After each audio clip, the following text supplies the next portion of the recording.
मित्रों, दोस्तों, हिंदी साहित्य के इतिहास को समझने के लिए और यूजीसी नेट की परीक्षा पास करना हो, चाहे बीएड की परीक्षा पास करना हो, चाहे आरपीएससी पास करना हो, चाहे यूपीएससी पास करना हो,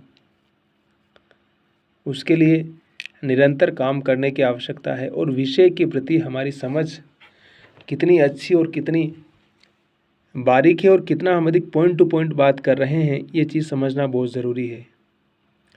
किताब से रटना बहुत आसान है और रट करके तो हम कुछ भी बोल सकते हैं, कुछ भी कह सकते हैं, लेकिन बगैर रटे हुए और उस विषय को समझ करके जब हम कोई बात करते हैं तो उस बात का मतलब ही कुछ और होता है और उससे लगता है कि हमने कुछ नया विचार, कुछ नयापन पाठक के सामने या टीचर के सामने रखा है। आमतौर पर लोग ये मानते हैं कि किताब से लिखना चाहिए और किताब से लिखा हुआ ही सर्वश्रेष्ठ है, लेकिन मेरा ये मानना है कि किताब से नहीं लिखना चाहिए।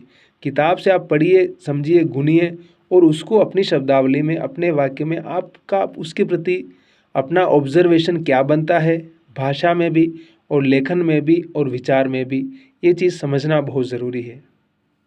अगर हम भारतेंदु हरिश्चंद्र की बात करें तो 1850 में उनका जन्म होता है और 1885 में उनकी मृत्यु हो गई थी। मात्र 35 वर्ष की उम्र में उस लेखक ने महत्वपूर्ण लिखा और प्रभावशाली लिखा, अंधेर नगरी नाटक लिखा और न जाने कितने नाटक लिखे उन्होंने।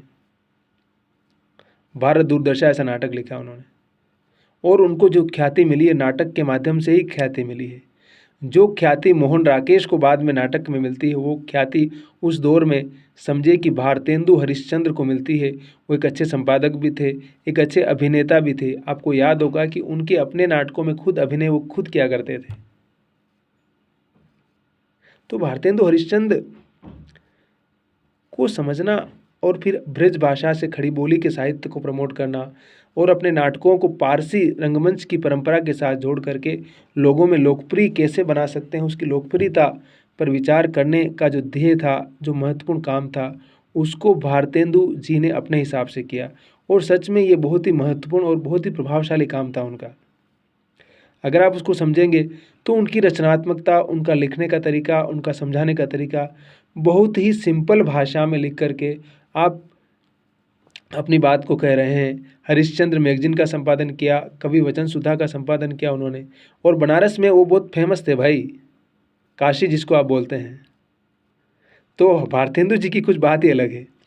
बस आप उनके युगबोध को समझ जाएंगे तो आपको परीक्षा में अगर डिस्क्रिप्टिव भी लिखना है तो लिख ले जाएंगे और बाकी ऑब्जेक्टिव लिखना है तो आप उनकी रचनाएं आपको याद करनी पड़ेगी, कब कौन कौन सी रचनाएं लिखी गई, उसमें क्या क्या बात है और किस लिहाज से उनके निबंध, उनके नाटक, उनकी कविताएं, कविताएं तो उन्होंने ज़्यादातर शायद ब्रज भाषा में ही लिखी, लेकिन नाटक सबसे अधिक खड़ी बोली में लिखे और उनका बहुत ज़्यादा महत्व है, उनका बहुत ज़्यादा प्रभाव है।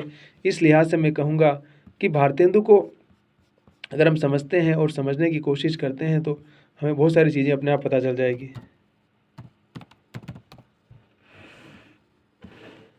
क्योंकि भारतेंदु ने जितना कुछ लिखा है वो हमारे लिए बहुत काम का है बाबा। ऐसा नहीं कि वैसे ही लिख के चले गए, ऐसा कुछ नहीं है।